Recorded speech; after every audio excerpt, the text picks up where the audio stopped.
Episode 06। Avani और विराट दोनों अवनी के घर के बाहर थे। दोनों उतरकर अंदर तक गए। घर में लाइट अभी भी ऑन थी, लेकिन कोई दिख नहीं रहा था। विराट ने चारों तरफ देखा और फिर अवनी से बोला, तुम्हारा घर काफी खूबसूरत है, स्पेशली इंटीरियर। अवनी मुस्कुराते हुए, होगा क्यों नहीं, मेरी मम्मा ने स्पेशली अपनी प्रेजेंस में बनवाया है। विराट, फिर तो तुम्हारी मम्मा काफी अच्छी आर्टिस्ट होंगी। अवनी सैड होते हुए, आर्टिस्ट होंगी नहीं, आर्टिस्ट थी। विराट कंफ्यूजन में, क्या मतलब? अवनी, मतलब मम्मा अब इस दुनिया में नहीं है। विराट सहानुभूति से, I am sorry. Avni smile करते हुए, इट्स ओके, आप बैठिए। अवनी अपना बैग रखती है और किचन की तरफ चली जाती है। किचन में उसकी मेड शालू थी जो सफाई कर रही थी। अवनी, शालू पापा सो गए? शालू जी, दीदी साहब तो काफी पहले ही सो गए थे और अरु बेबी भी उनकी दवाई खिलाकर सो रही है। क्या मैं आपके लिए खाना गरम कर दूं? अवनी, नहीं शालू, मुझे भूख नहीं है, मैं बाद में खा लूंगी। मेरे साथ एक गेस्ट आए हैं, तो तुम ऐसा करो, मुझे काफी बनाने का सामान निकल के दे दो। शालू, अरे दीदी आप जाकर बैठिए, मैं कॉफी बना देती हूँ। अवनी, अरे कोई बात नहीं शालू, तुम भी थक गई होगी, मैं बना लूंगी, तुम बस मुझे सामान दे दो और जाकर रेस्ट करो। शालू वैसा ही करती है।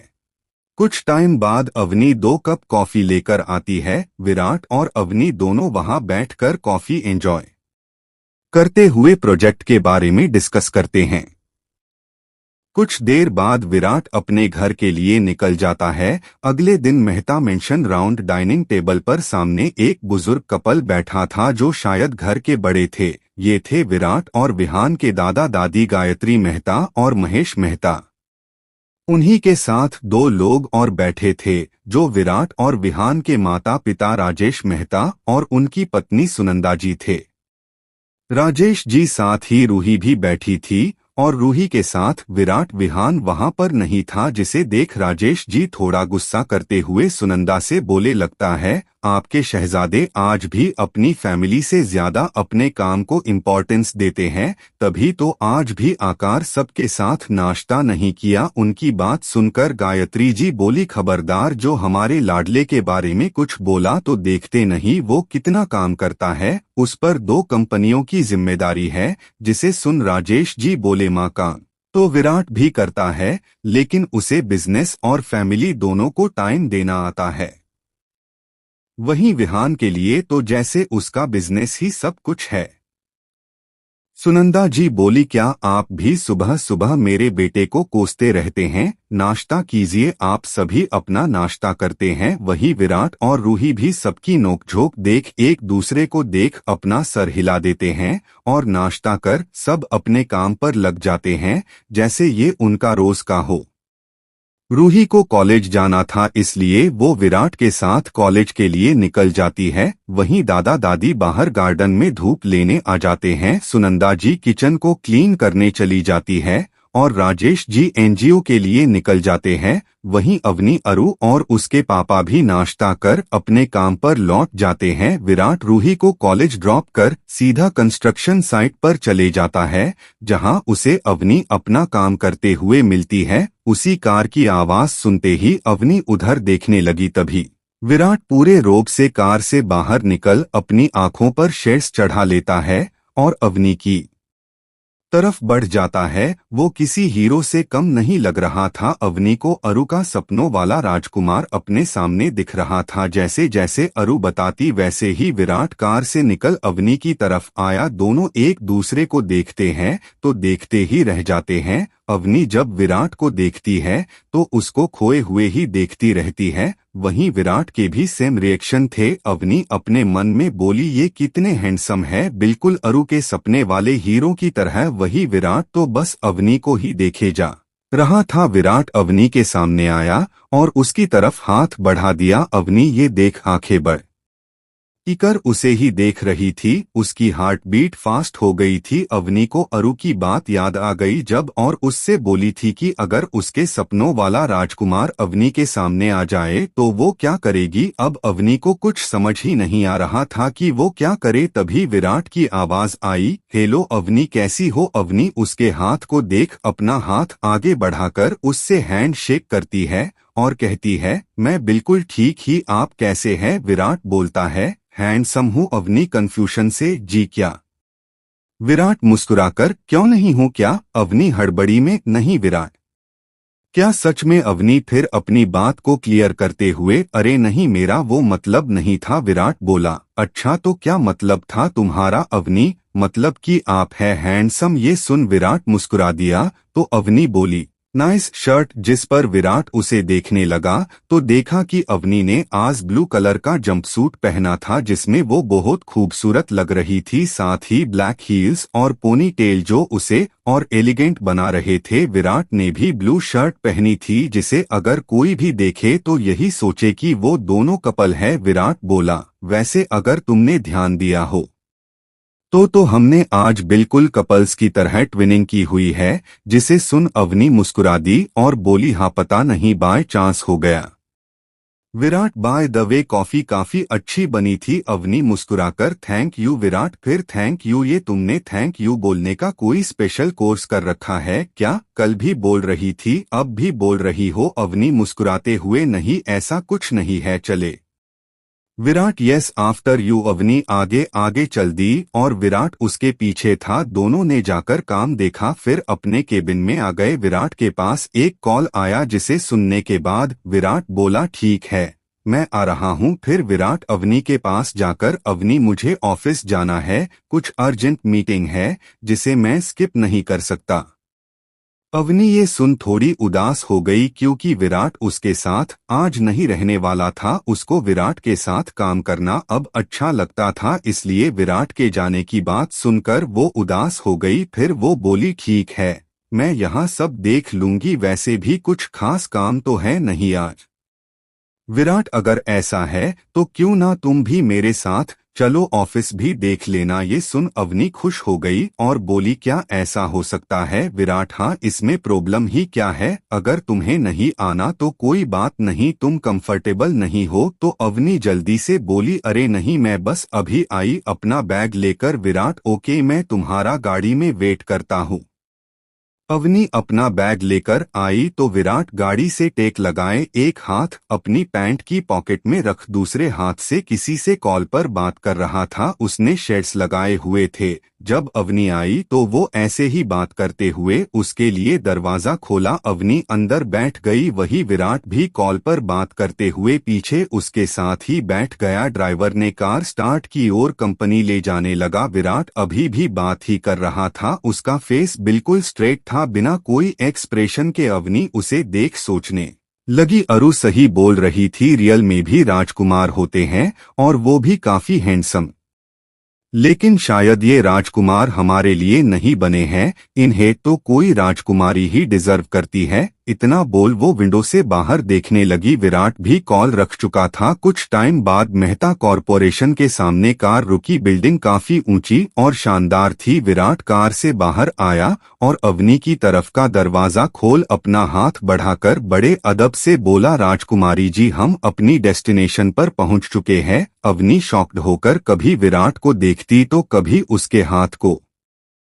क्या कहा आपने? राजकुमारी, वो भी मैं। अवनी स्माइल करते हुए बोली और विराट का हाथ पकड़ बाहर निकल आई। दोनों कंपनी के अंदर गए। अवनी काफी ध्यान से सब देख रही थी, उसे स्टाफ की नजरें अपने ऊपर महसूस हो रही थी, जिसे देख उसने विराट के हाथों पर पकड़ कस ली। विराट ने उसे देखा और बोला, रिलैक्स, वो लोग तुम्हें खा नहीं जा रहे। अवनी ये सुन बोली, किसे पता? विराट नासमझी में, क्या अवनी वैसे ही चलते हुए, किसे पता खा भी जाए, अभी मेरी उम्र ही क्या है, मैं रिस्क क्यों लूं?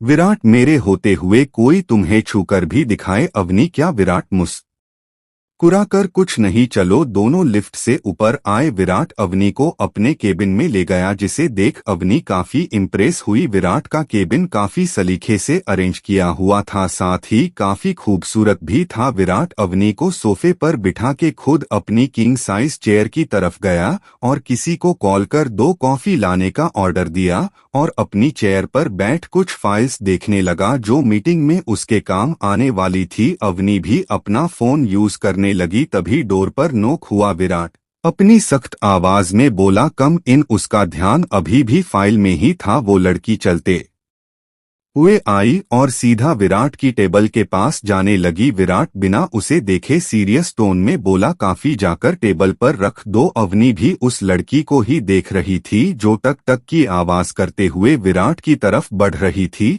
लेकिन विराट के बोलने पर वो रुक गई और सोफे की तरफ देखने लगी। जैसे ही उसने अवनी को देखा उसका मुंह बन गया, क्योंकि अवनी काफी खूबसूरत थी और आज उसके बॉस पहली बार रूही के अलावा किसी लड़की को अपने साथ ऑफिस लाए थे। उसने जाकर कॉफी सोफे के सामने वाले टेबल पर रखी। तभी विराट बोला, जिंदलस की फाइल कहाँ है? वो लड़की जिसका नाम रोमा था बोली, सर वो आपकी टेबल पर ही है, मैं निकल देती हूँ। ये बोल वो विराट के पास जाने लगी। विराट बिना उसे देखे गेट लॉस। रोमा को कुछ समझ नहीं आया, वो ऐसे ही खड़ी रही। तभी विराट की कड़क आवाज फिर से उसे सुनाई दी, आई सर गेट लॉस। जिसे सुन अवनी भी थोड़ी सहम गई। रोमा तुरंत वहां से निकल गई। वैसे तो रोमा विराट की सेक्रेटरी थी, लेकिन वो उससे ज्यादा पास नहीं आने देता था। वो अपने काम रोनित से ही करवाता, लेकिन रोमा किसी न किसी बहाने से उसके पास जाने की कोशिश करती थी। विराट फाइल निकलकर टेबल पर रखा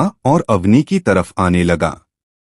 अवनी थोड़ा डर चुकी थी, जिसे देख विराट उसके पास बैठ गया और बोला, व्हाट हैपेंड? फिर उसे थोड़ी देर पहले का अपना चिल्लाना याद आया और वो अवनी से बोला, अवनी आई एम सॉरी, मुझे तुम्हारे सामने ऐसे चिल्लाना नहीं चाहिए था।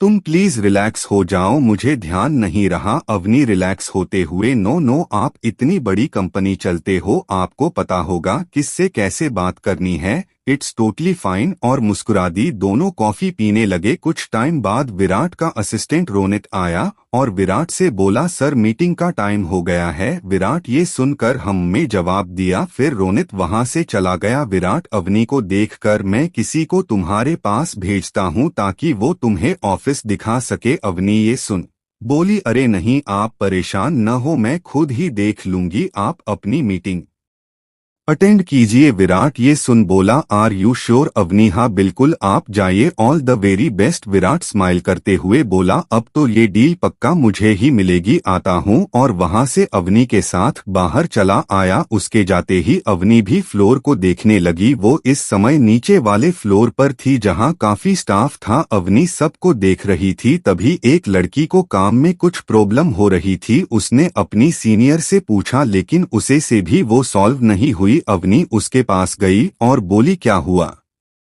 वो लड़की अवनी की पोलाइट आवाज सुन बोली, देखिए ना, ये हो ही नहीं पा रहा है, हम कब से ट्राई कर रहे थे। अवनी ने उसका कंप्यूटर देखा और उसने कुछ टाइप कर उसे वो प्रॉब्लम सॉल्व करके दे दी। वो लड़की खुश हो गई और अवनी से थैंक यू बोल अपना आगे का काम करने लगी। अवनी स्माइल कर वहां से आगे चली जाती है। एक लड़की बोली, क्या यही है हमारी लेडी बॉस? ये काफी इंटेलिजेंट है, बॉस इनको साथ में लेकर आए थे। तभी दूसरी लड़की, हाँ, और काफी ब्यूटीफुल भी, बॉस और लेडी बॉस साथ में काफी क्यूट लगते हैं। फिर वो अपना काम करने लगे। कुछ टाइम घूमने के बाद अवनी थोड़ी थक गई। विराट की मीटिंग भी लगभग खत्म होने को थी। अवनी वापस केबिन की तरफ जाने लगी। तभी वहां से एक और लड़की अंदर आई। अवनी देख नहीं पाई और उससे टकरा गई। अवनी ने उसे सॉरी बोला और केबिन में जाने लगी। वो लड़की अवनी पर चिल्लाने लगी, तुम्हारी हिम्मत कैसे हुई? तुमने जान के मुझे धक्का दिया न? और तुम विराट के केबिन के पास या कर रही हो? तुम जैसे लोगों को मैं अच्छे से जानती हूँ, तुम कुछ पैसे के लिए ये सब करती हो ना? अमीर लोगों का फायदा कैसे उठाना है तुम्हें अच्छे से पता है, राइट? अवनी ये सुन बोली, लिस्टन, आई एम सॉरी, लेकिन तुम कहाँ की बात कहाँ ले जा रही हो और ये फायदा उठाने वाली बात कहाँ से आ गई?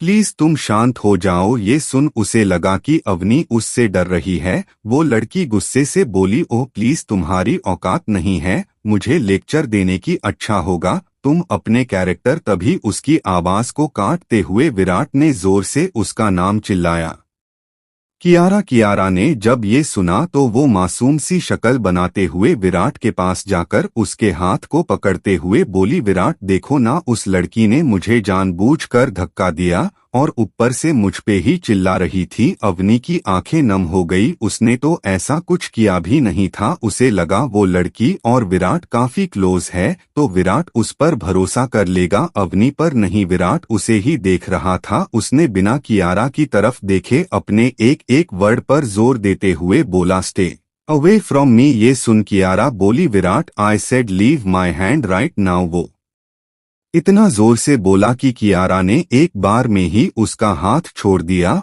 और 2 कदम दूर होकर खड़ी हो गई। विराट अवनी के पास जाकर बोला, आर यू ओके, तुम ठीक हो ना? अवनी ने हाँ में अपना सर हिला दिया। विराट कियारा को देखकर बोला, कियारा इधर आना। कियारा ये सुन खुश हुई और विराट के पास जाकर खड़ी होकर अवनी को मुस्कुराकर देखने लगी। विराट कियारा से बोला, क्या तुम्हें उसे शोल्डर का ब्रॉच दिख रहा है? कियारा ने देखा कि इस वक्त अवनी ने जो ड्रेस पहनी है वो काफी बड़े ब्रांड की है जिसकी सिर्फ कुछ ही कॉपीज बनती है। विराट बोला, आई ठीक, इतना काफी होगा। उसकी औकत बताने के लिए कियारा तो ये देख अवनी को गुस्से से घूरने लगी। विराट ने अवनी का हाथ पकड़ा और उसे केबिन के अंदर ले गया। हाँ, अवनी के पापा का बिजनेस अभी अच्छा नहीं चलता था और उसकी भी वजह है जो आपको बाद में पता चलेगी, लेकिन इससे पहले तक उनका बिजनेस काफी ग्रोथ में था। अवनी की मोम के जाने के अवनी के पापा ने उन दोनों बहनों को किसी भी चीज की कमी नहीं होने दी थी। उनके सारे पैसे उनकी बेटियों के तो थे, इसलिए अवनी और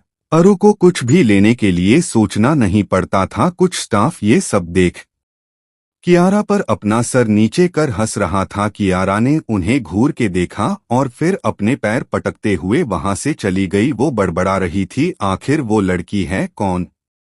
विराट ने मुझे खुद को हाथ भी नहीं लगाने दिया और खुद उस लड़की के हाथ पकड़ उसे अपने केबिन में भी ले गया। विराट अवनी को सोफे पर बिठाते हुए खुद भी उसके पास जाकर बैठ गया और उसे पानी का ग्लास देते हुए बोला, तुम ठीक हो ना? सॉरी, ये सब मेरी वजह से हुआ है। अवनी, इसमें आपकी क्या गलती थी? विराट बोला, गलती मेरी ही थी, मुझे तुम्हें अकेले नहीं छोड़ना चाहिए था। अवनी, मिस्टर मेहता, जो हुआ उसे भूल जाइए, मैं ठीक हूँ। अगर आपका काम हो गया तो चलिए साइट पर चलते हैं।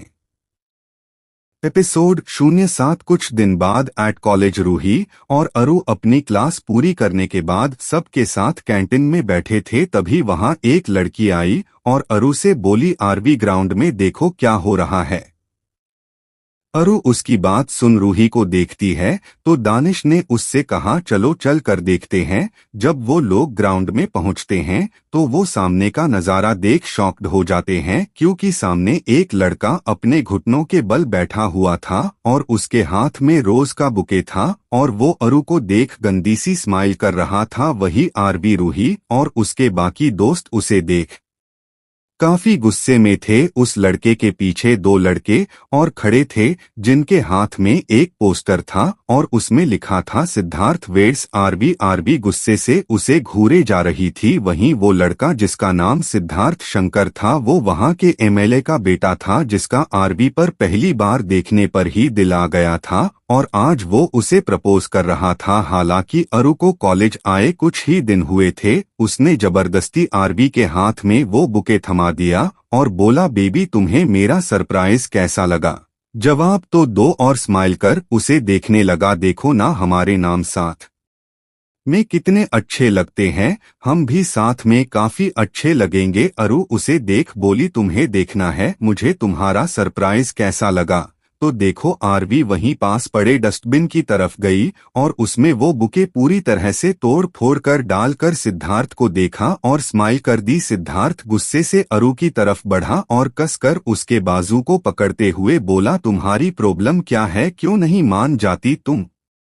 क्या कमी है मुझमें? आरवी भी गुस्से में, मेरा हाथ छोड़ो। आरवी घबरा रही थी। उसे सिद्धार्थ का यूं हाथ पकड़ना बिल्कुल भी अच्छा नहीं लग रहा था। सिद्धार्थ छोड़ने के लिए थोड़ी पकड़ा है, बेबी बस बहुत हो गया, आज तो मैं तुमसे शादी करके ही रहूंगा, फिर मैं देखता हूँ कौन मुझे रोकेगा। देखो ना, मैंने पूरी तैयारी कर रखी है, मुझे पता है तुम भी यही चाहती हो, बस अब नखरे मत करो। जिस पर अरु गुस्से से अपना हाथ छुड़ाने लगी और बोली, तुम्हारा दिमाग तो नहीं खराब हो गया है? छोड़ो मुझे, ये कॉलेज है, तुम्हारे बाप की प्राइवेट प्रॉपर्टी नहीं। जिस पर सिद्धार्थ हंसते हुए बोला, कम ऑन बेबी, तुम्हें इतना भी नहीं पता? अरे ये मेरे बाप की ही तो प्रॉपर्टी है, चलो अब शादी करते हैं। ये सुन आरवी पैनिक करने लगी, उसे पसीना भी आ रहा था। तभी रूही उसके पास जाकर आरवी का हाथ उसके हाथ से छुड़ाने लगी और बोली, सिद्धार्थ उसका हाथ छोड़ दे वरना ठीक नहीं रहेगा।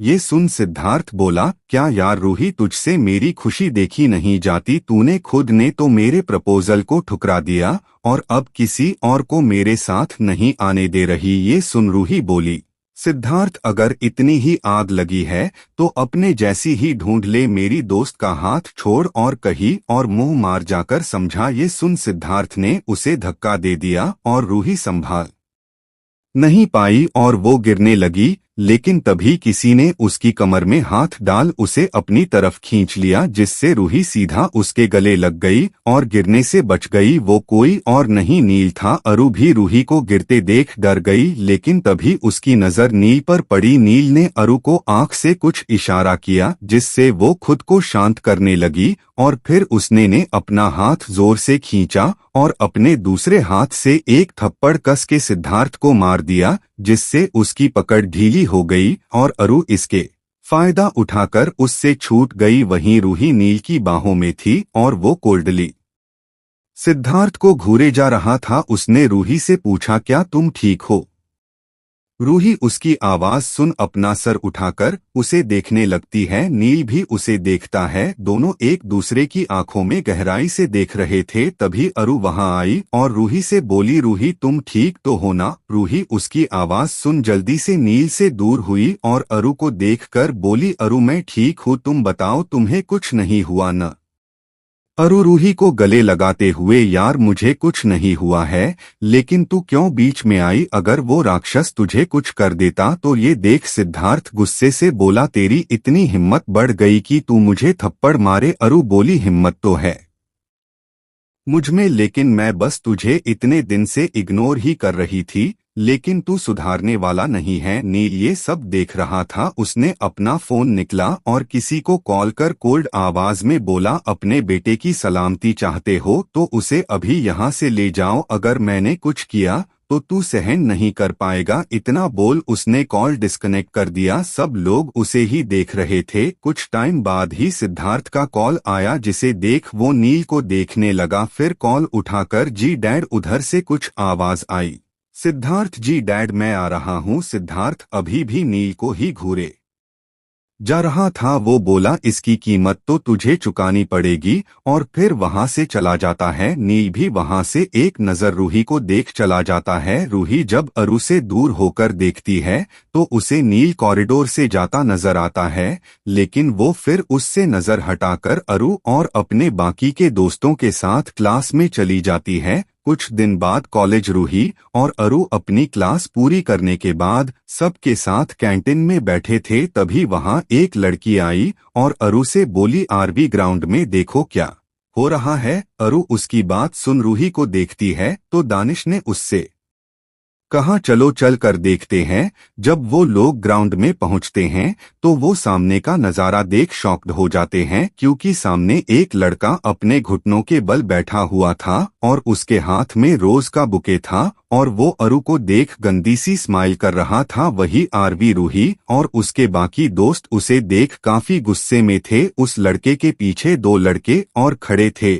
जिनके हाथ में एक पोस्टर था और उसमें लिखा था, सिद्धार्थ वेड्स आरवी। आरवी गुस्से से उसे घूरे जा रही थी। वहीं वो लड़का जिसका नाम सिद्धार्थ शंकर था, वो वहां के एमएलए का बेटा था, जिसका आरवी पर पहली बार देखने पर ही दिल आ गया था और आज वो उसे प्रपोज कर रहा था। हालांकि अरु को कॉलेज आए कुछ ही दिन हुए थे। उसने जबरदस्ती आरवी के हाथ में वो बुके थमा दिया और बोला, बेबी तुम्हें मेरा सरप्राइज कैसा लगा? जवाब तो दो और स्माइल कर उसे देखने लगा। देखो ना, हमारे नाम साथ में कितने अच्छे लगते हैं, हम भी साथ में काफी अच्छे लगेंगे। अरु उसे देख बोली, तुम्हें देखना है मुझे तुम्हारा सरप्राइज कैसा लगा? तो देखो आरवी वहीं पास पड़े डस्टबिन की तरफ गई और उसमें वो बुके पूरी तरह से तोड़ फोड़ कर डालकर सिद्धार्थ को देखा और स्माइल कर दी। सिद्धार्थ गुस्से से अरु की तरफ बढ़ा और कसकर उसके बाजू को पकड़ते हुए बोला, तुम्हारी प्रॉब्लम क्या है, क्यों नहीं मान जाती तुम?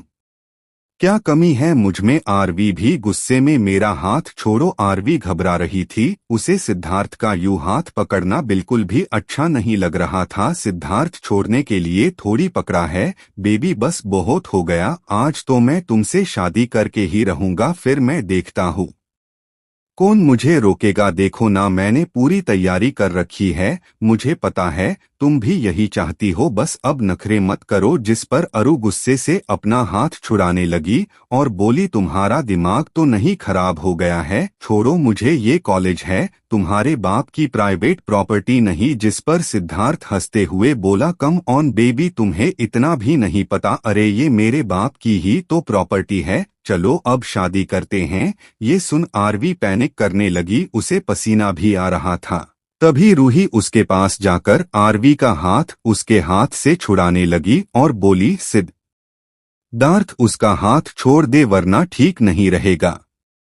ये सुन सिद्धार्थ बोला, क्या यार रूही, तुझसे मेरी खुशी देखी नहीं जाती? तूने खुद ने तो मेरे प्रपोजल को ठुकरा दिया और अब किसी और को मेरे साथ नहीं आने दे रही। ये सुन रूही बोली, सिद्धार्थ अगर इतनी ही आग लगी है तो अपने जैसी ही ढूंढ ले, मेरी दोस्त का हाथ छोड़ और कही और मुंह मार जाकर समझा। ये सुन सिद्धार्थ ने उसे धक्का दे दिया और रूही संभाल नहीं पाई और वो गिरने लगी, लेकिन तभी किसी ने उसकी कमर में हाथ डाल उसे अपनी तरफ खींच लिया, जिससे रूही सीधा उसके गले लग गई और गिरने से बच गई। वो कोई और नहीं, नील था। अरु भी रूही को गिरते देख डर गई, लेकिन तभी उसकी नजर नील पर पड़ी। नील ने अरु को आंख से कुछ इशारा किया, जिससे वो खुद को शांत करने लगी और फिर उसने ने अपना हाथ जोर से खींचा और अपने दूसरे हाथ से एक थप्पड़ कस के सिद्धार्थ को मार दिया, जिससे उसकी पकड़ ढीली हो गई और अरु इसके फायदा उठाकर उससे छूट गई। वहीं रूही नील की बाहों में थी और वो कोल्डली सिद्धार्थ को घूरे जा रहा था। उसने रूही से पूछा, क्या तुम ठीक हो? रूही उसकी आवाज सुन अपना सर उठाकर उसे देखने लगती है। नील भी उसे देखता है, दोनों एक दूसरे की आंखों में गहराई से देख रहे थे। तभी अरु वहां आई और रूही से बोली, रूही तुम ठीक तो हो ना? रूही उसकी आवाज सुन जल्दी से नील से दूर हुई और अरु को देखकर बोली, अरु मैं ठीक हूँ, तुम बताओ तुम्हें कुछ नहीं हुआ न? अरु रूही को गले लगाते हुए, यार मुझे कुछ नहीं हुआ है, लेकिन तू क्यों बीच में आई? अगर वो राक्षस तुझे कुछ कर देता तो? ये देख सिद्धार्थ गुस्से से बोला, तेरी इतनी हिम्मत बढ़ गई कि तू मुझे थप्पड़ मारे? अरु बोली, हिम्मत तो है मुझमें, लेकिन मैं बस तुझे इतने दिन से इग्नोर ही कर रही थी, लेकिन तू सुधारने वाला नहीं है।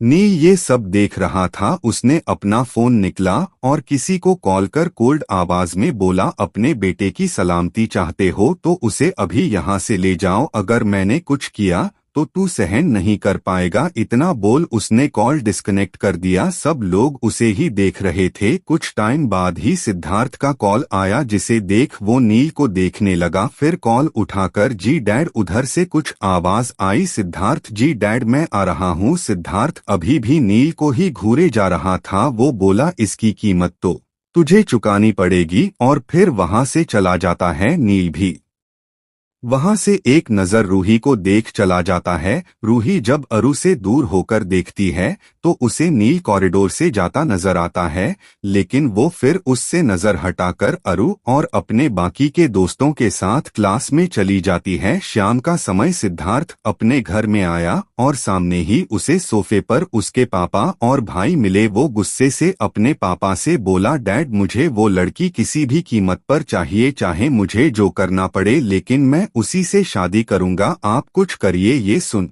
उसके पापा बोले, देखो बेटा थोड़ा शांति से काम लो। सिद्धार्थ गुस्से से बोला, बस डैड बहुत दिन शांति से बात करके देख ली, अब तो मुझे किसी भी हाल में वो लड़की चाहिए। मैंने आपकी बात मानकर रूही का पीछा छोड़ दिया, अब ये लड़की मुझे चाहिए। ये सुन उसका भाई शमशेर बोला, सिद्धार्थ अभी इलेक्शन का टाइम है और हमारे दुश्मन बस एक मौके की तलाश में हैं। अगर तूने अभी कुछ भी किया तो हमारी वो कुर्सी छीनते देर नहीं लगेगी। रही बात रूही की, तो तूने समझदारी दिखाई, वरना उसके भाई क्या कर सकते हैं हम सोच भी नहीं सकते। ये सुन सिद्धार्थ अपने रूम में चला जाता है। उधर साइट पर अवनी और विराट अपना काम कर रहे थे। विराट अवनी से कुछ दूरी पर वर्कर को कुछ समझा रहा था, वहीं अवनी अपने केबिन में फाइल्स चेक कर रही थी। तभी विराट के पास एक लड़की आई और सीधा उसके गले लग गई। विराट ने जब देखा तो उसने भी उसे बाहों में ले लिया और पूछा, तुम यहाँ क्या कर रही हो? वो उससे थोड़ा दूर होते हुए बोली, क्या भाई, मैं आपसे मिलने आई हूँ। विराट मुस्कुरा दिया और फिर उसे साइड से हग कर लिया। ये रूही ही थी जो अपने कॉलेज के बाद विराट के साइट पर उससे मिलने गई हुई थी। अवनी उन दोनों को ही देख रही थी, पता नहीं क्यों, लेकिन अवनी का विराट को किसी लड़की को हग करना पसंद नहीं आया। वो थोड़ा उदास हो गई और उन्हें हंस के बातें करते देख रही थी। अवनी को अब वहाँ ठीक नहीं लग रहा था, इसलिए वो मैनेजर को बोल वहाँ से चली गई। अवनी ने जहाँ तक देखा था विराट सब लड़कियों से रुडली ही बात करता था। अवनी को लगा कि ये लड़की जरूर विराट के बहुत क्लोज है। इधर विराट रूही के साथ अवनी के केबिन की तरफ आया तो उसे अवनी वहां नहीं दिखी। उसने किसी से पूछा लेकिन उसे भी नहीं पता था कि अवनी किधर है। तभी मैनेजर बोला, सर मैडम तो कब का चली गई है। उन्होंने बोला उनकी तबीयत ठीक नहीं है इसलिए वो निकल गई थी।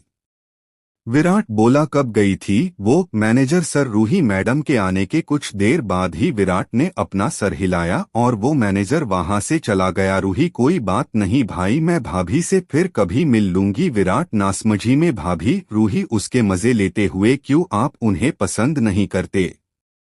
विराट कुछ नहीं बोलता तो रूही बोली, ठीक है, मुझे ऐसे घूरना बंद कीजिए। विहान भाई काफी है, इस लुक के लिए मैं चलती हूँ, कल कॉलेज जाना है। विराट बोली, ध्यान से जाना। उसके जाने के बाद विराट अवनी को कॉल लगता है लेकिन अवनी उसका फोन नहीं उठा रही थी। विराट 2-3 बार और कॉल करता है लेकिन अवनी अभी भी कोई जवाब नहीं दे रही थी। विराट अपना फोन पॉकेट में रख सोचता है, कहाँ हो तुम, ठीक तो होना, बिना मिले ही चली गई। फिर वो सोचता है कि कल अवनी से ही पूछ लेगा क्या हुआ है।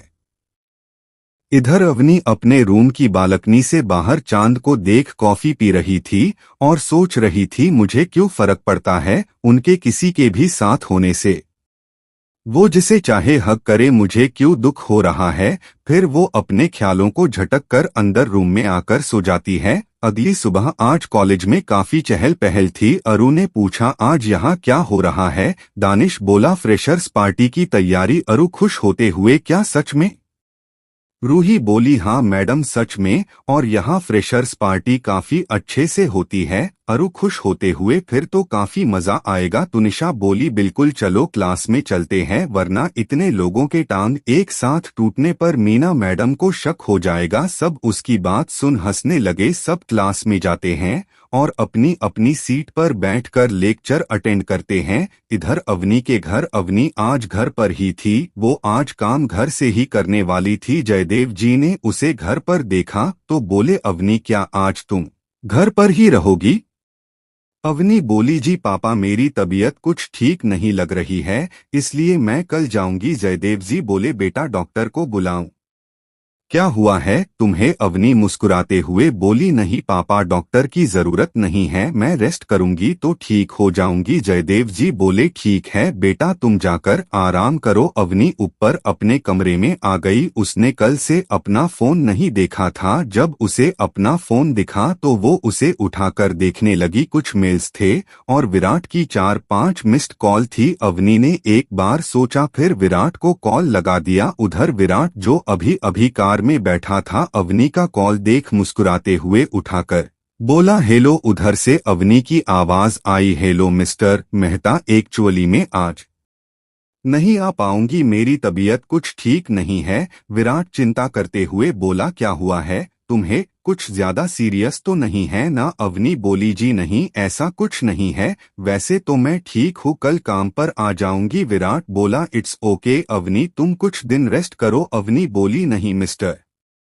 मेहता मैं इतनी भी बीमार नहीं, विराट बोला। ओके। अवनी ने फिर कॉल डिस्कनेक्ट कर दी। विराट भी आज ऑफिस के लिए निकल गया। कॉलेज में अरु और बाकी सब क्लास अटेंड ही कर रहे थे कि तभी उनकी क्लास में एक लड़की और दो लड़के आए। उनके पास एक इनविटेशन कार्ड था। वो कि जिसका नाम अंतरा था। बोली, डियर जूनियर्स, जैसा कि आप सभी को पता है कल हम सीनियर्स आप सबको फ्रेशर्स पार्टी दे रहे हैं, तो आप सब इस इनविटेशन पर सिग्नेचर कर दीजिए। वही अंतरा सबके सिग्नेचर ले रही थी और वो लड़के सबको पैम्पलेट दे रहे थे। अपना काम करने के बाद वो लोग वहां से चले गए। इधर सारी क्लास कल के लिए काफी एक्साइटेड थी। विराट का पूरा टाइम ऑफिस में निकला और अवनी घर पर रेस्ट कर रही थी। मेहता मेंशन सब लोग डाइनिंग टेबल पर खाना खा रहे थे। विहान आज भी वहां नहीं था। ये देख राजेश जी फिर गुस्सा करते हुए बोले, आपके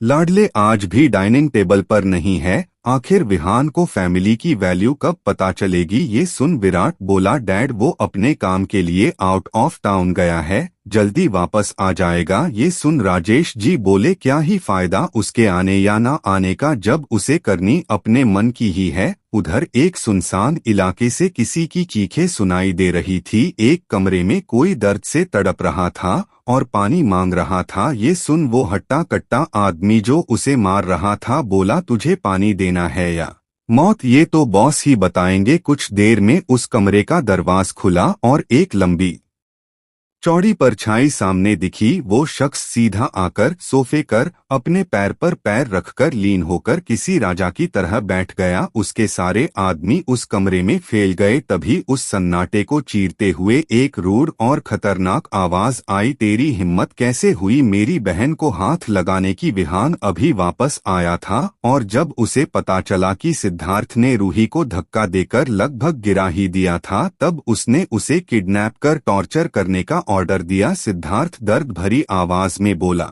कौन हो तुम। मैंने तुम्हारी बहन को कुछ नहीं किया है, जाने दो मुझे, मैं तो तुम्हारी बहन को जनता भी नहीं हूँ। तभी वहाँ एक लड़का आया जिसका नाम कुणाल कपूर था, जो विहान का असिस्टेंट था। उसने लैपटॉप में एक चिप लगाई और सिद्धार्थ की तरफ कर दिया। उसमें उस दिन की सीसीटीवी फुटेज चल रही थी जब सिद्धार्थ ने अरु को प्रपोज किया था। तभी रूही वाला इंसिडेंट आया। ये देख सिद्धार्थ के हाथ पांव ठंडे पड़ गए और वो बोला, देखो मुझे माफ कर दो, मुझे तुम्हारी बहन से कोई मतलब नहीं है, मैं बस उस लड़की से शादी करना चाहता हूँ। ये बोल वो चुप हो गया। उसे विहान से काफी नेगेटिव वाइब आ रही थी। उसे तो विहान मौत का देवता नजर आ रहा था।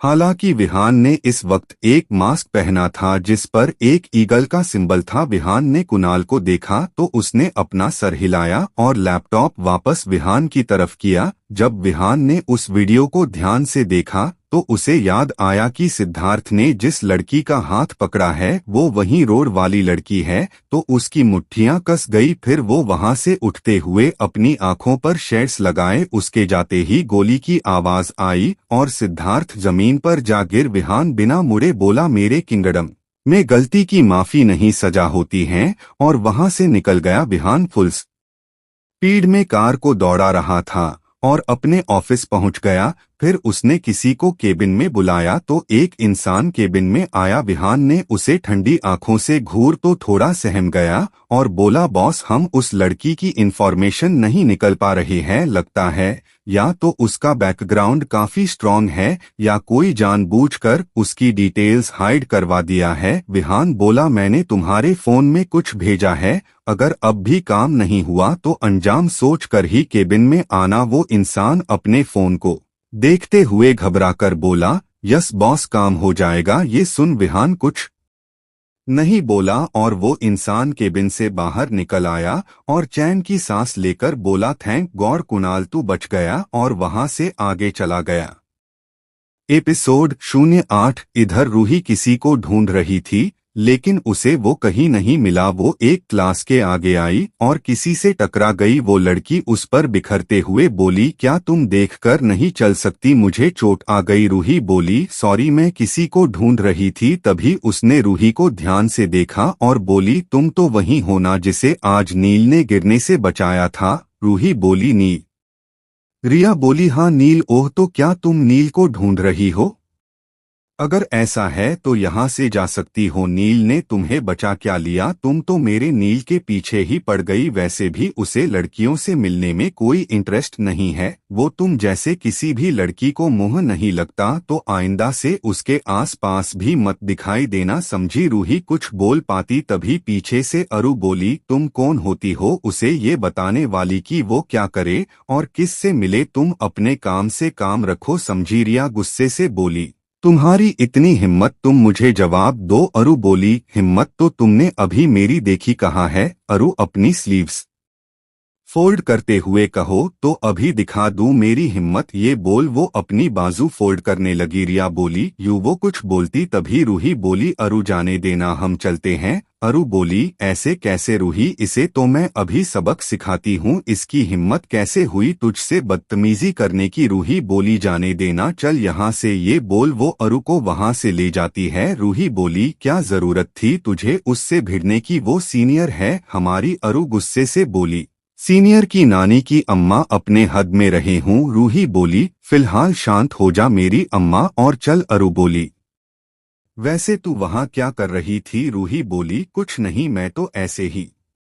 वही नील इन सब से बेखबर अपनी क्लास में बैठा फोन यूज कर रहा था, तभी रिया उसके पास आकर बोली, हेलो नील, आई एम रिया। नील बिना एक्सप्रेशन के फोन में देखते हुए, so Riya, so I want to friendship with you. Neel, वैसे ही वाई। रिया मुस्कुराकर, because I like your personality. Neel बेदर्दी से, I don't need your friendship. Riya का मुंह बन गया। तभी नील के पास एक लड़का आकर बोला, भाई पता चल गया। रचित, जिसका ध्यान रिया पर गया, बोला, हेलो ब्यूटीफुल लेडी। रिया का ये सुन मुंह बन गया और वो गुस्से से रचित से बोली, लेडी क्या मैं तुम्हें लेडी लगती हूँ, मैं अभी लेडी नहीं बनी हूँ, लड़की ही हूँ। रचित फ्लर्टी वे में बोला, मैंने ब्यूटीफुल भी बोला, शायद वो तुम्हें सुनाई नहीं दिया। कोई नहीं होता है, इस उम्र में आकर लोगों को कम ही सुनाई देता है। रिया ये सुन आग बबूला हो उठी, व्हाट डू यू मीन, और पैर पटकते हुए वहां से बाहर चली गई। ये देख रचित बोला, ओ नील बोला, तू नहीं सुधरेगा ना। रचित बोला,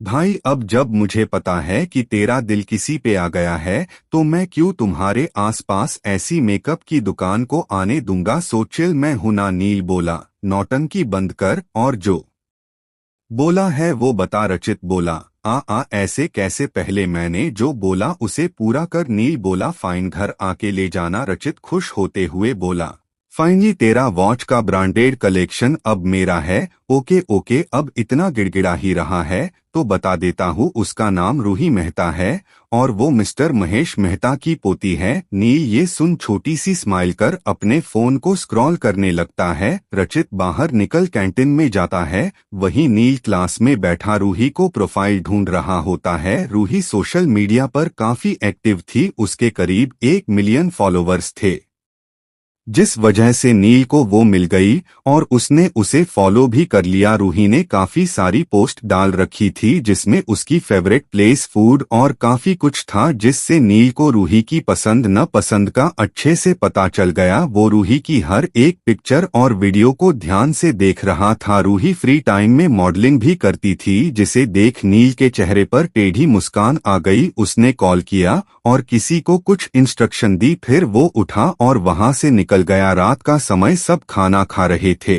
जयदेव जी ने अरु से पूछा, अरु तुम्हारा कॉलेज कैसा चल रहा है। अरु बोली, बहुत अच्छा पापा, आप बताइए एनजीओ का काम कैसा चल रहा है। जयदेव जी, वो भी ठीक चल रहा है बेटा, तुम कॉलेज में पढ़ने ही जाती हो ना। ये सुन अरु उन्हें देखने लगी और बोली, नहीं पापा, मैं कॉलेज गौ माता को भोजन करने जाती हूँ। जिसे सुन अवनी उसे घूर के देखते हुए बोली, अरु। ये सुन अरु बोली, क्या दी, अब पापा बात ही ऐसी के रहे हैं तो मैं क्या बोली, अरे कॉलेज पढ़ने ही तो जाते हैं। जयदेव जी बोले, बेटा जी पढ़ाई ही करोगी तो फायदा है, अगर कुछ कांड किया तो हम नहीं आने वाले अब कॉलेज में भी। अवनी बोली, वाह पापा, स्कूल टाइम से तो इसे बिगाड़ रखा है। और अब आप बोल रहे हैं कि आप कॉलेज में इसके लिए नहीं जाएंगे, जिस पर अरु खाते हुए बोली, अरे रहने दीजिए दी, और वैसे भी अब मैं कुछ भी मस्ती नहीं करती हूँ, सिर्फ पढ़ाई करती हूँ। अब मैं बड़ी और समझदार जो हो गई, आपको कोई शिकायत के लिए कॉलेज नहीं बुलाया जाएगा। और फिर मन में सोचते हुए, क्योंकि अब मुझे आपकी जरूरत नहीं है, और फिर अपने में ही मुस्कुराने लगी। जयदेव जी बोले, चलो अच्छी बात है, तुम समझदार हो गई हो। अरु ने जानबूझकर जयदेव जी को सिद्धार्थ वाली बात नहीं बताई थी। फिर वो अपनी कुछ और बातें करने लगी। मेहता मेंशन आज भी सब डाइनिंग टेबल पर थे। विहान फिर उन्हें वहां पर नहीं दिखा तो राजेश जी फिर गुस्सा होते हुए बोले, माँ आपका लाडला कभी तो फैमिली के साथ भी टाइम स्पेंड कर सकता है, ना काम तो विराट भी करता है, लेकिन आपके साहबजादे तो जैसे फैमिली को भूले ही बैठे हैं। तभी उन्हें एक रूखी मगर शांत आवाज आई। विहान बोला, डैड मुझे इतना भी मिस मत किया कीजिए, वरना आपके दोनों बच्चे समझेंगे कि आप उनसे प्यार नहीं करते। जिस पर राजेश जी बोले, बेटा जी अगर घर पर आपके दर्शन होते रहेंगे तो हम आपको कम याद कर लिया करेंगे। जिस पर विधान शांत आवाज में बोला, डैड मुझे काम होता है। राजेश जी कुछ बोलने को हुए, तभी सुनंदा जी बोली, विहान आओ बैठो और खाना खाओ। विहान बड़े रोब से अपनी चेयर पर बैठ गया और खाना खाने लगा। फिर सब अपने रूम में आ गए। विराट इस वक्त सोफे पर बैठा लैपटॉप में कुछ कर रहा था। फिर उसने अवनी को कॉल किया। उधर से अवनी बोली, हेलो विराट थोड़ा सीरियस होते हुए लैपटॉप में देखते हुए बोला, अवनी कल से सारा काम ऑफिस में होगा, कल ऑफिस आ जाना। मैंने तुम्हें मेल भी किया था, शायद तुमने देखा नहीं, इसलिए मैं इस वक्त अपना इम्पोर्टेंट काम छोड़कर तुम्हें ये बता रहा हूँ। जिसे सुन अवनी बोली, आई एम सॉरी मिस्टर मेहता, मैं आगे से ध्यान रखूंगी, आपको डिस्टर्ब करने के लिए सॉरी। जिसे सुन विराट के फेस पर मुस्कान आ गई और वो बोला, हाँ डिस्टर्ब तो मैं हो गया, कुछ बहुत इम्पोर्टेंट काम में बिजी था, लेकिन कोई बात नहीं अब मैं रखता हूँ। फिर उसने कॉल, लेकिन कोई बात नहीं अब मैं रखता हूँ। फिर उसने कॉल रख दिया और लैपटॉप में देखते हुए बोला, you are such a innocent soul. Virat laptop में अवनी की प्रोफाइल स्क्रॉल कर रहा था और स्माइल के साथ देख रहा था। उधर अवनी सोचने लगी, क्या अवनी तू तो ऐसे बिहेव कर रही है जैसे कि तू उनकी वाइफ है, भूल मत वो तेरी हेल्प कर रहे हैं, थोड़ा प्रोफेशन रह, फालतू में उन्हें अपना इम्पोर्टेंट काम छोड़कर तुझे इन्फॉर्म करना पड़ा, देख नहीं सकती फोन। फिर वो बेड पर जाकर सो गई। अगली सुबह आज अरु बहुत ज्यादा एक्साइटेड थी, क्योंकि आज उनके कॉलेज में पार्टी जो थी वो सुबह से ही अवनी के पीछे पड़ी थी कि वो क्या पहने, जिससे अवनी परेशान होकर उसके लिए सब चीज सेलेक्ट कर बेड पर रख रही थी। अवनी ने सब अरेंज कर अरु से कहा, लो हो गया सब रेडी, अब तू भी अच्छे से रेडी होकर कॉलेज जाना, मैं जा रही हूँ, मुझे काफी लेट हो गया है। अरु ने स्माइल की और उसे गले लगाते हुए बोली, थैंक यू दी you, are the best, I love you. Avni भी फिर मुस्कुरा दी और अपना बैग लेकर निकल गई कॉलेज में। आज सब लोग काफी एक्साइटेड थे और सब बिल्कुल अच्छे से रेडी होकर आए थे। अरु कॉलेज पहुंची तो कार से निकलते ही उसे सामने Tunisha off white one piece में दिखी थी। वो काफी सुंदर लग रही। उसने अरु की तरफ हाथ वेव किया तो अरु उसके पास आ गई और तुनिशा से बोली, वाओ तुम तो आज बिजली गिरा रही हो। तुनिशा बोली, तू तो रहने ही दे मैडम, खुद को देखा है, बिजली तो तू गिरा रही है। अरु बोली,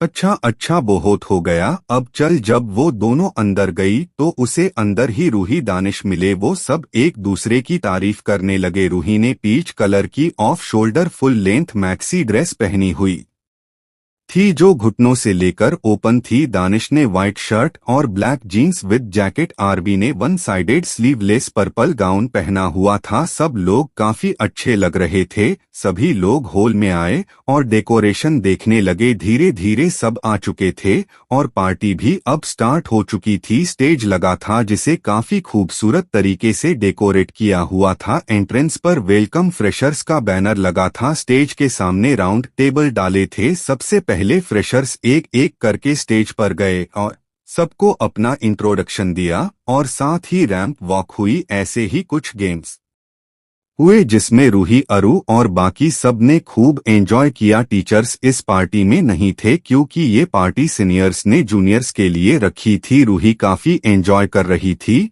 और बहुत सारी पिक्चर्स भी क्लिक कर रही थी। नील बिना किसी एक्सप्रेशन के उसे ही देख रहा था। तभी अनाउंसमेंट हुई कि सब लोग कपल डांस के लिए अपने पार्टनर के साथ स्टेज पर आए। तुनिशा और उनकी क्लास का एक लड़का कार्तिक स्टेज पर गए। कुछ और कपल भी आए। रूही का मन नहीं था क्योंकि वो थक गई थी। दानिश भी अरु के साथ डांस के लिए गया। लाइट्स डीम थी, माहौल थोड़ा फिल्मी बना हुआ था। तभी कोई रूही से आकर बोला, है beautiful girl, can you dance with me? हमने तुम्हारे लिए इतनी अच्छी पार्टी ऑर्गेनाइज की है, एक डांस तो बनता ही है। रूही ने उसे देखा, वो उसका सीनियर था। रूही उसे मना नहीं करना चाहती थी। वही रिया भी नील से पूछती है, लेकिन नील उसे कोई रिस्पॉन्स नहीं देता। वो बस रूही को ही देख रहा था। रूही जैसे ही अपना हाथ उसके हाथ में रखने वाली होती है, नील उसका हाथ पकड़ उसे स्टेज पर लाता है और अपने करीब कर डांस करने लग जाता है। वही वो लड़का अपने खाली हाथ को देख नील और रूही को देखता है और फिर मुस्कुरा देता है। मुझे पता है नील, तुमसे ऐसे ही काम निकलवाया जा सकता है, खुद तो तुम कुछ करोगे ही नहीं। वो लड़का कोई और नहीं बल्कि रचित था। वो वही टेबल पर बैठ गया और सामने देखने लगा। वहीं रिया आग बबूला हुए नील और रूही को देखे जा रही थी और गुस्से में बोली, ये तुमने सही नहीं किया नील, इसका बदला तो अब ये लड़की चुकाएगी। स्टेज पर सॉन्ग प्ले हुआ, तुझको बना दूं मैं अपना खुदा और सजदे तेरे कर सकूं, मंगू दुआ साथ होने की, तेरे कंधे पे सर रख सकूं। नील और रूही एक दूसरे को ही देख रहे थे। अभी नील ने रूही का हाथ पकड़ा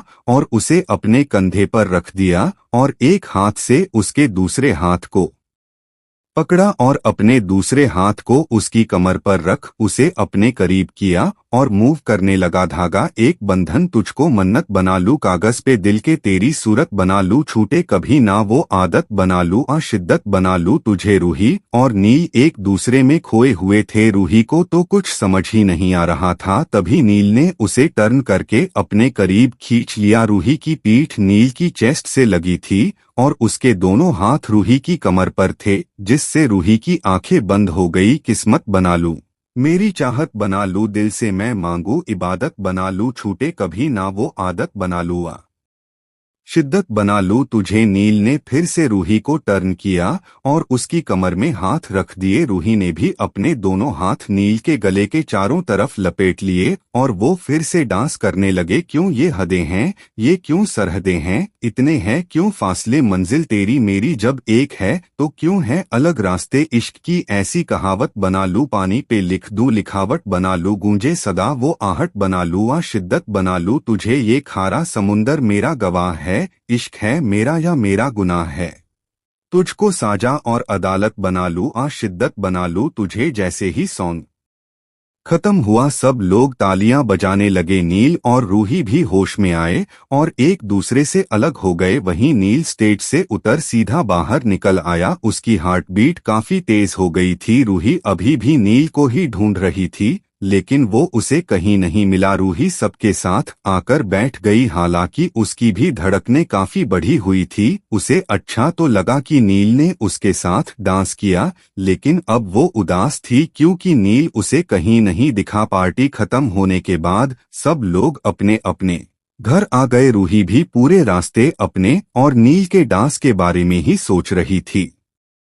तभी उसके फोन में नोटिफिकेशन आई। रूही ने देखा तो किसी ने ग्रुप में पार्टी की फोटोज और वीडियो अपलोड कर रखे थे, जिसमें नील और रूही का डांस क्लियरली दिख रहा था। रूही के फेस पर स्माइल आ गई और उसने उस वीडियो को सेव कर लिया। फिर वो फोन को बैग में रखकर बाहर की तरफ देखने लगी।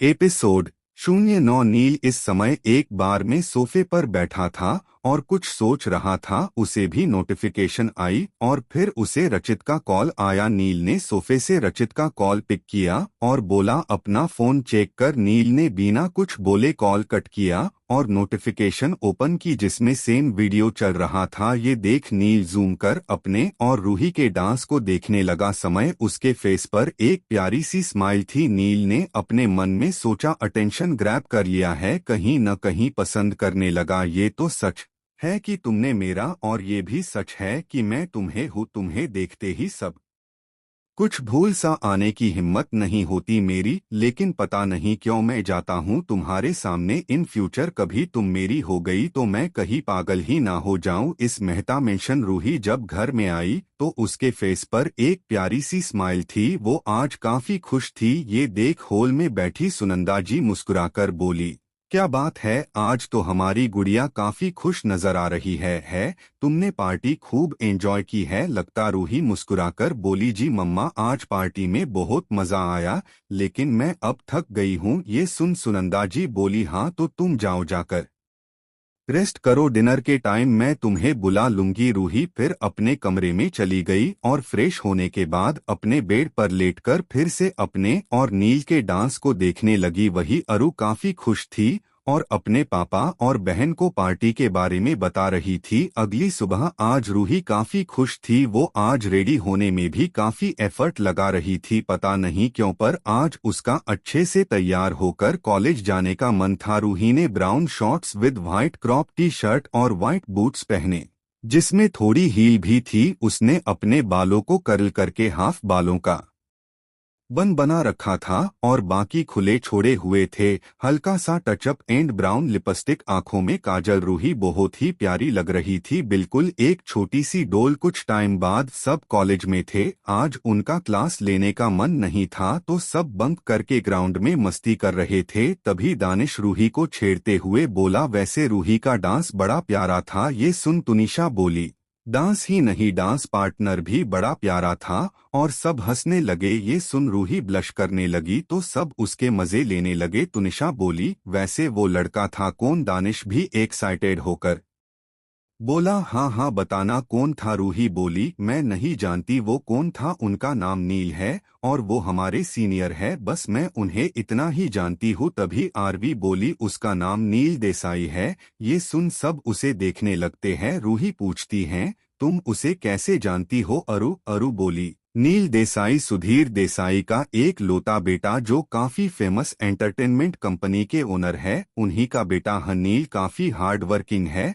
उसने अपनी कंपनी टॉप पर पहुंचने में अपने डैड की काफी हेल्प की है और अब वो अपनी मास्टर्स कंप्लीट कर रहा है। रूही बोली, लेकिन तुम उसे इतने अच्छे से कैसे जानती हो? अरु बोली, क्योंकि नील मेरा कजीन है। तुनिशा बोली, कैसे? अरु मुस्कुराकर बोली, वो ऐसे कि नील भाई मेरी बुआ का बेटा है और उनकी आप बहन भी है। फिर तुनिशा बोली, ओह, तो इसलिए वो वहां पर तुम्हारी हेल्प करने आया था? अरु थोड़ी मिस्टेरियस स्माइल से बोली, हाँ, इरादा तो मेरी हेल्प करने का ही था, लेकिन प्लान चेंज हो गया। ये सुन सब रूही को देख स्माइल करने लगे। रूही झूठा गुस्सा करते हुए वहां से उठी और बोली, मुझे तुम लोगों से कोई बात नहीं करनी।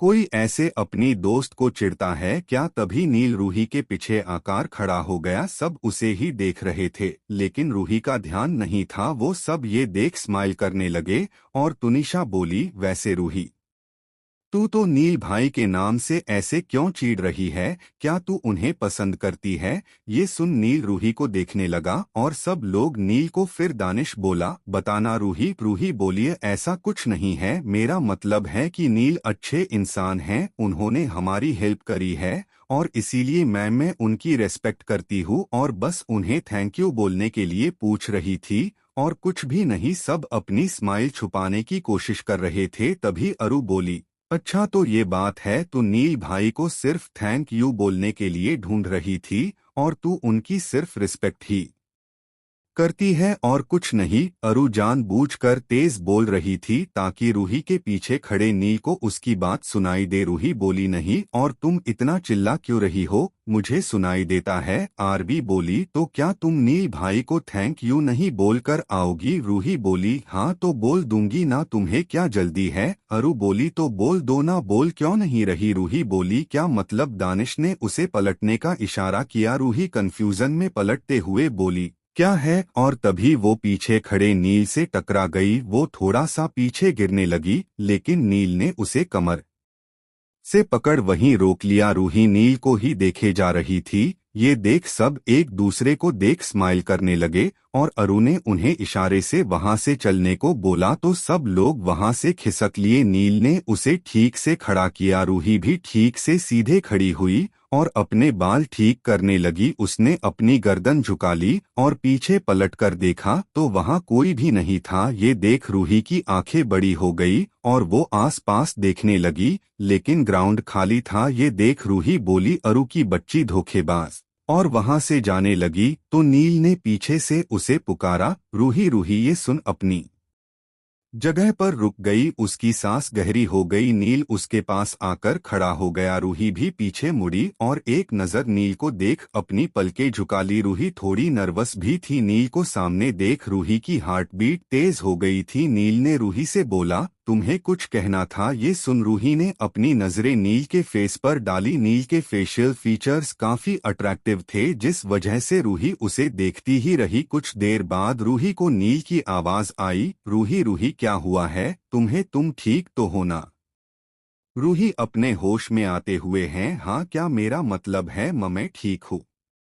थैंक यू उस दिन मुझे होल्ड करने के लिए और आज भी मुझे संभालने के लिए। नील स्माइल करते हुए बोला, माय प्लेजर, अच्छी लग रही हो बाय द वे। और इतना बोल वो वहां से चला गया। रूही अपनी तारीफ सुन ब्लश करने लगी और बस उसे ही जाते हुए देख रही थी और स्माइल करते हुए मन में सोचने लगी, इनकी स्माइल कितनी प्यारी है। फिर नॉर्मल होते हुए, ये मैं क्यों सोच रही हूँ? तभी तुनिशा ने उसे पीछे से गुदगुदी कर छेड़ते हुए बोला, ओहो क्या रोमांटिक सीन था। हीरोइन हीरो की बाहों में बिल्कुल फिल्मों की तरह। रूही ब्लश करते हुए, शट अप तुनिशा।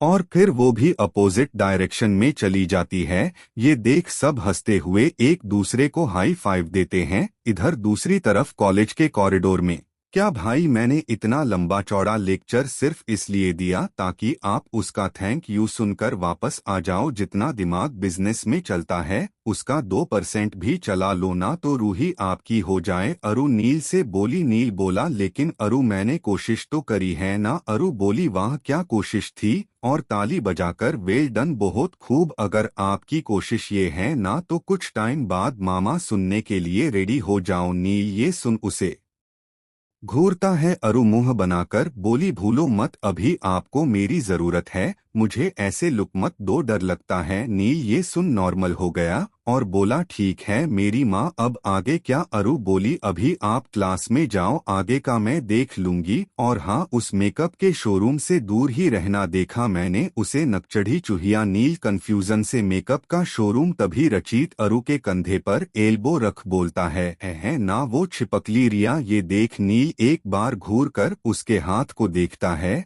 और फिर रचित के फेस को नील कोल्ड वॉइस में बोला, स्टे अवे। ये सुन रचित अपना हाथ हटा लेता है और उससे बोला, भाई मुझे ऐसे मत घूरा कर, तेरी बहन मेरी बहन। ये सुन अरु हंसने लगी। नील बोला, अब तुम भी क्लास में जाओ। अरु ओके बोल वहां से चली गई। रचित फिर नील के पीछे जाते हुए बोला, रूही का तो ठीक है, लेकिन तू तो आरवी के लिए भी इतना पजेसिव क्यों हो रहा है? नील बोला, पजेसिव नहीं प्रोटेक्टिव। रचित बोला, क्या मतलब? नील बोला, कुछ नहीं, और आगे जाने लगा। रचित उसके पीछे जाते हुए बोला, लेकिन तू कब तक उसे प्रोटेक्ट करेगा? कोई ना कोई तो उससे शादी करके उसे ले ही जाएगा, फिर आरवी पर उसका हक होगा। आरवी और अवनी मेरी बहनें हैं, उन्हें प्रोटेक्ट करना मेरी जिम्मेदारी है, इसीलिए मैंने मामा जी को उन्हें लेकर यहाँ आने को बोला। लेकिन तुझे पता है ना कि आरवी की विहान मेहता से लड़ाई हो गई थी और अब विहान उसे ढूंढ रहा है।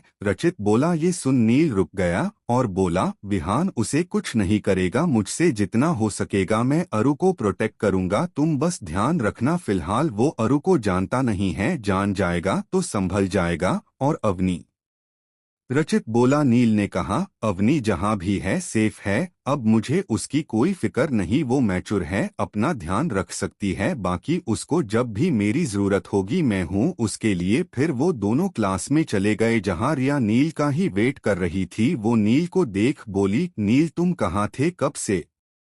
क्लास में भी नहीं आए? नील बिना जवाब दिए अपनी सीट पर बैठ गया। तभी रचित बोला, तुम्हें मेरी याद नहीं आती क्या?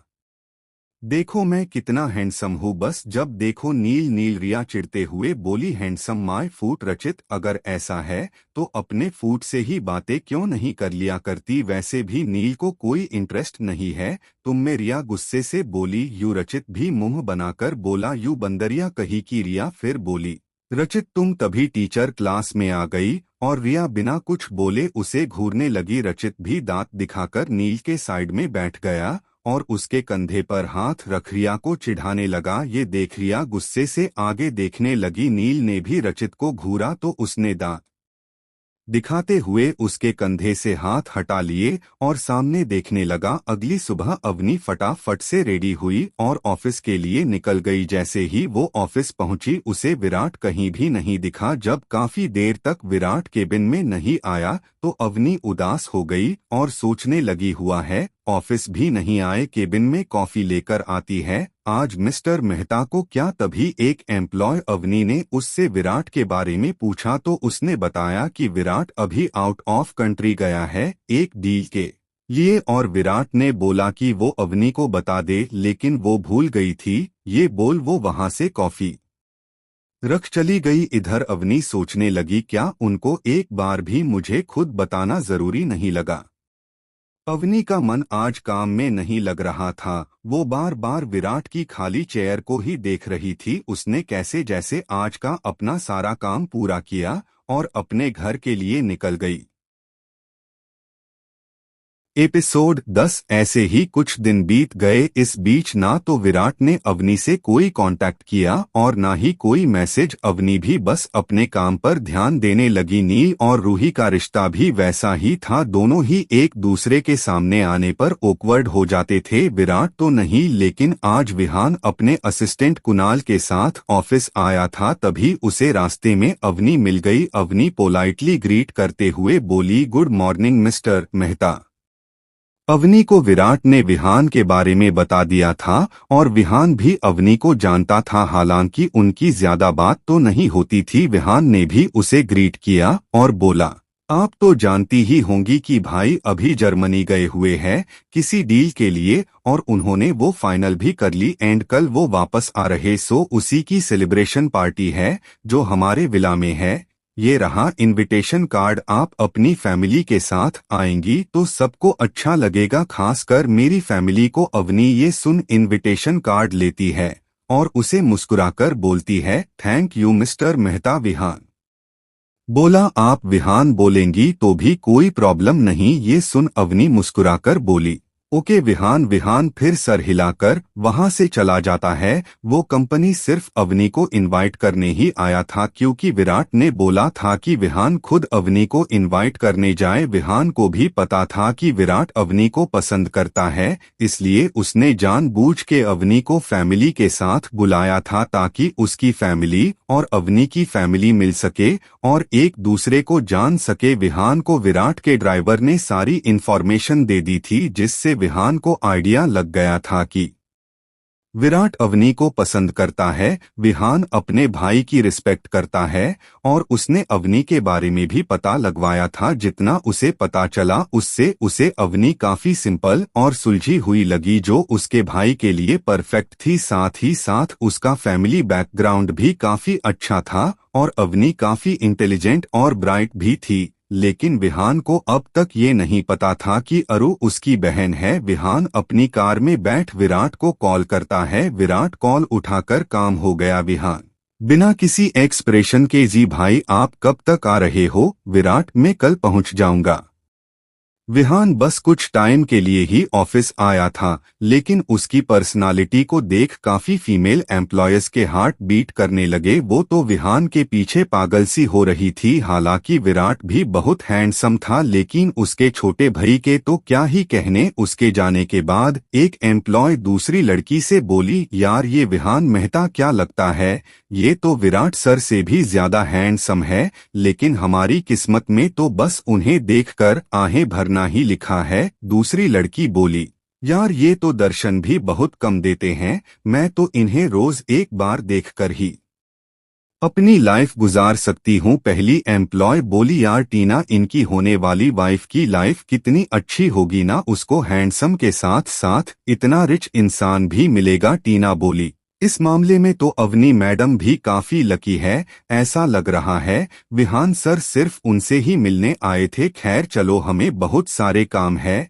ये अमीर लोग हमारी पहुंच से कोसों दूर है। कॉलेज में रूही काफी खुश थी और अपने फ्रेंड्स को कल की पार्टी के लिए इनवाइट कर रही थी। फ्रेंड्स, कल विराट भाई अपनी काफी बड़ी डील साइन करके आ रहे हैं, इसलिए कल घर में पार्टी है और छोटी सी पूजा भी है, तो तुम सब टाइम पर आ जाना। ओके। सब लोग काफी एक्साइटेड थे। रूही बोली, मैं प्रिंसिपल सर को भी इनविटेशन कार्ड देकर आती हूँ। तुम लोग उसे कांग्रेट्स करके क्लास में जाते हैं। और रूही खुशी खुशी प्रिंसिपल को कार्ड देकर आ रही थी, तभी वो रास्ते में फिर रिया से टकरा जाती है। रिया उसे देखते ही गुस्से से भरकर बोली, यू स्टूपिड गर्ल, तुम्हें कभी दिखाई क्यों नहीं देता? अभी मैं गिर जाती, मुझे चोट लग जाती। तो रूही बोली, देख कर तो तुम भी चल सकती हो ना, लेकिन बस हर वक्त गाय की तरह सींग ऊपर करके की चलती हो। रिया बोली, तुम्हारी औकात नहीं, तुम मुझसे जुबान लड़ाओ। लो क्लास लोगों की लो क्लास फ्रेंड। ये बात उसने अरु के लिए बोली थी। रूही ये सुन काफी गुस्सा हुई। वो बोली, माइंड योर टंग अदरवाइज। रिया उसको बीच में रोकते हुए, ओह अदरवाइज क्या लोगी तुम? रूही भी एटीट्यूड से बोली, क्या तुम्हें वाकई में जानना है मैं क्या कर सकती हूँ? और औकात की बात तो तुम करो ही मत। तभी वहाँ एक टीचर आ गई। ये क्या हो रहा यहाँ? रिया बोली,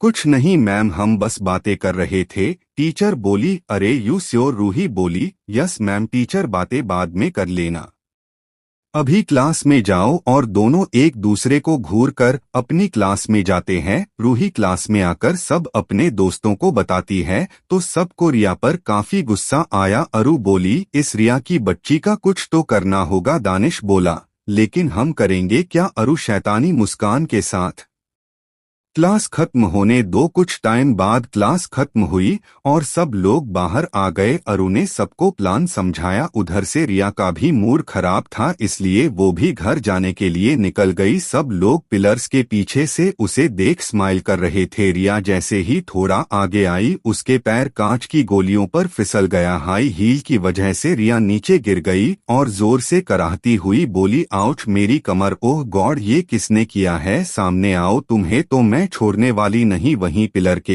पीछे सब खड़े हंस रहे थे। रिया जैसे ही खड़ी होने को हुई, वो फिर से फिसल गई। सब लोग फिर से मुंह दबा के हंसने लगे। वहां कुछ और स्टूडेंट्स भी थे जो रिया पर हंस रहे थे। ये देख रिया को काफी गुस्सा आ रहा था। फिर अरु ने सबको इशारा किया और सब वहां से हंसते हुए चले गए। अरु बोली, टाइम टू प्लान बी। फिर सब लोग पार्किंग एरिया में आए। तुनिशा ने रूही को लिपस्टिक दी, जिससे रूही रिया की कार को डेकोरेट कर रही थी। वहीं दानिश, अरु एक पिलर के पीछे छुपे हुए थे। तुनिशा भी जल्दी से वहां से गई और छुप गई। इधर रूही अभी भी अपनी कलाकारी कर रही थी। नील जो कॉल पर बात करते हुए वहां आया था, रूही को देख रुक गया और कॉल डिस्कनेक्ट कर दिया। वही जब अरु और बाकी सब ने नील को वहां देखा, वो लोग तुरंत ही वहां से भाग निकले। उन्होंने रूही को भी इशारे से बुलाने की कोशिश की, लेकिन हमारी आर्टिस्ट का आर्ट अभी बाकी था। रूही को टक टक की आवाज आई तो उसे पता चल गया कि रिया आ रही है। नील बोला, ये तुम क्या कर रही हो? नील के ऐसा बोलने पर रूही बिना उसे देखे फाइनल टच अप करती हुई बोली, मैं उस रिया की बच्ची को सबक सिखा रही हूँ। नील बोला, क्या? तभी हील्स की आवाज तेज होने लगी, जिसका मतलब था कि रिया काफी पास आ गई है। रिया बड़बड़ाते हुए आ रही थी, बस एक बार तुम। और ये सब क्या है? किसने किया?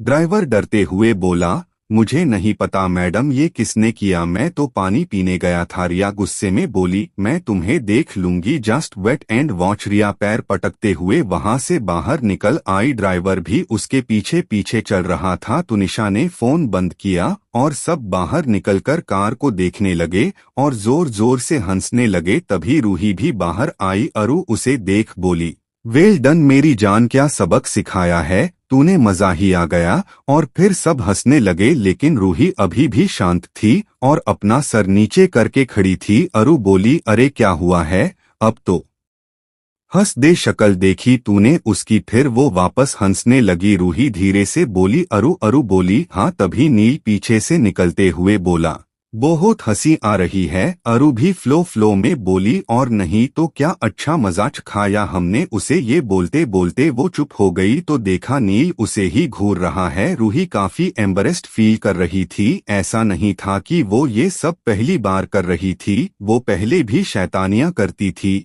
लेकिन वो नहीं चाहती थी कि नील उसकी ऐसी हरकतें देखे, इसलिए वो कुछ नहीं बोल रही थी। लेकिन अरु के फेस पर 12 बजे देख उसे मन ही मन खूब हंसी आ रही थी। अरु धीरे से बोली, फेल गया रायता। तभी तो अपने दांत दिखाते हुए नील से बोली, बब्बा भाई आप ही आप यहाँ ही कुछ काम था आपको। अरु ये सब क्या था? नील बोला, तुम यहाँ भी शुरू हो गई, बच्ची थोड़ी हो तुम अब। अरु भोली सी शक्ल बनाते हुए बोली, भाई वो मेकअप का शोरूम आई मिन रिया रूही को बहुत परेशान करती है, तो फिर मैं क्या करती, उसे सबक सिखाना जरूरी था। नील एक नजर अरु और बाकी सबको देखता है, फिर रूही को। सब सीरियस होकर सर नीचे किए खड़े थे। फिर वो कार पर देखता है, कार पर रूही ने लिखा था, चुड़ैल पापिनी शैतान कि चाची मैं तुम्हें श्राप देती हूँ कि तुम्हारे पूरे क्रिकेट की टीम जितने बच्चे हो तुम उम्र से पहले ही बुढ़ी हो जाओ और तुम्हारे चेहरे पर रिंकल्स आ जाए। तुम्हें मोहल्ले के बच्चे दादी अम्मा कहकर पुकारे और तुम्हारे सारे दांत गिर जाएं और लोग तुम्हारे सामने अखरोट तोड़कर खाए, तुम्हारे बाल चूहे कुतर जाएं और उसी टाइम तुम्हारी मोम तुम्हारे लिए सुंदर सुंदर हेयर क्लिप ले आए। ये पढ़कर नील की आंखें छोटी हो गई और रूही बस उसे छुपके से देख रही थी। उसकी हिम्मत नहीं हो रही थी कि वो सर ऊपर कर नील को देख सके।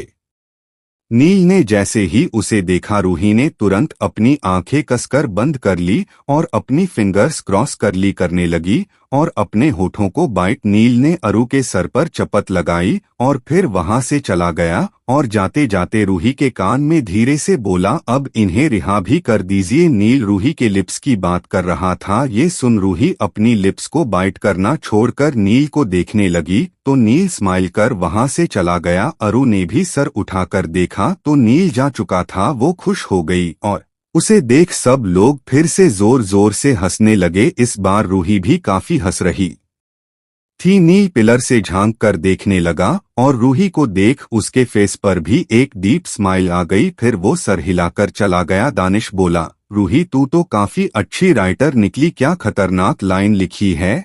और फिर सब वापस हंसने लगे। रूही शांत होते हुए बोली, अरु की बच्ची जब तुझे पता था कि नील यहाँ है तो तू मुझे बोल नहीं सकती थी। अरु बोली, अच्छा बच्चू मैंने इशारा किया था, लेकिन आप तो अपनी कलाकारी में मशरूफ थी, मेरा फोकस तो खुद बच के निकलने में था, तो मैं क्या करती।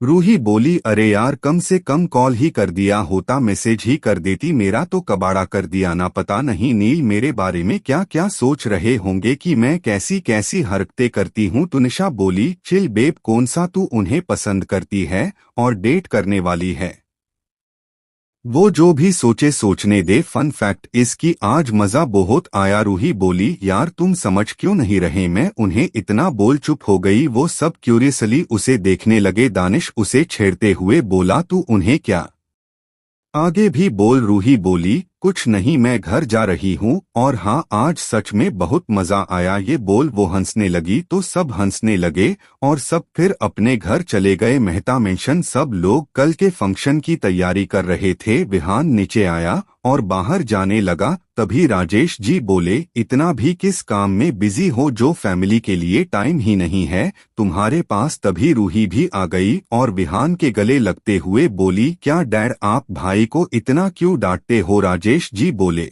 हमारी इतनी हिम्मत कि हम माँ के साहबजादे को डांटे, बस अपने लाडले भाई को बोल दो कि कल वो हमें घर पर चाहिए। विहान बोला, डैड आप चिंता मत करिए, मैं टाइम पर आ जाऊंगा। राजेश जी बोले, जिसका आप जैसा बेटा हो उसे चिंता होती ही है। रूही अभी भी विहान के गले लगे हुए मुस्कुरा रही थी। विहान उसे घूर कर देख बोला, बेटा तुझे बहुत दांत आ रहे हैं। ये सुन रूही चुप हो गई और विहान से दूर होकर बोली, डैड आप तो मुझसे प्यार ही नहीं करते, सारी अटेंशन बस भाई के लिए। इतना बोल वो सोफे पर आकर राजेश जी को साइड हक कर बैठ गई। विहान भी बाहर निकल गया तो राजेश जी तेज आवाज में बोले, बी ऑन टाइम, जिस पर विहान जाते हुए बोला, ओके डैड।